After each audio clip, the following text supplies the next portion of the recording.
Channel. Varalakshmi వ్రతం రోజు ముందు రోజు అయితే నైట్ దేవుడి సామాన్లన్నీ దోమాలి కదా, ముందు రోజు దోముకొని పెట్టుకుంటే మార్నింగ్ అలాగా పెట్టుకోవచ్చు, చాలా టైం సేవ్ అవుతుంది. ముందు రోజు అయితే ఏవేవి పెట్టుకోవాలో అవన్నీ అయితే తీసానండి. అంటే కొంచెం సామాన్లు, వెండి సామాన్లు ఇంటి దగ్గర నుంచి తీసుకొచ్చాను.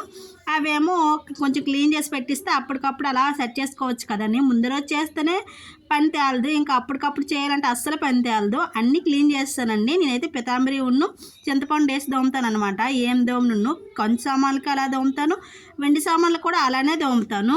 ఇవన్నీ దోమేసిన తర్వాత తీసుకొచ్చి ఒక క్లాత్ మీద పెట్టాను అనమాట. క్లాత్ మీద పెట్టేసి ఇంకా నీట్గా క్లాత్తో తుడిచేసి బొట్లన్నీ పెట్టేసాను అన్నిటికి కూడాను. ఇంకా పీట కూడా కడిగేసి పసుపు రాసేసి బొట్లు ఇంకా ముగ్గు కూడా పెట్టేద్దామని ఇంకా పీట కడిగేసి పసుపు రాసేసి ముగ్గు పెట్టాను అనమాట. ముగ్గు అనేది పద్మ ముగ్గు వేస్తేనే మంచిది, ఎందుకంటే వరలక్ష్మి వ్రతం కదా. ఇంకా ముగ్గు మొత్తం వేసాను, బొట్లు కూడా పెట్టేశానండి. ఇవన్నీ అయితే సెట్ చేసుకున్నాను. అన్నీ సెట్ చేసి ఒక దగ్గర పెట్టాను అనమాట. పైన దేవుడి బల్ల ఉంది కదా, అక్కడ పెట్టేశాను. ఇంకా నెయ్యి దీపాలు కూడా రెడీ చేసుకున్నానండి. అప్పుడప్పుడు వేయడం కష్టం కదని నెయ్యి దీపాలు వేసి ఇంకా ప్రమిదిలోనే సెట్ చేసి ఉంచాను అనమాట. ఓకే ఫ్రెండ్స్, నచ్చితే లైక్ చేయండి, షేర్ చేయండి, సబ్స్క్రైబ్ చేయండి. Bye bye. Thank you for watching. Comment బాక్స్లో కమెంట్ చేయండి. Bye bye.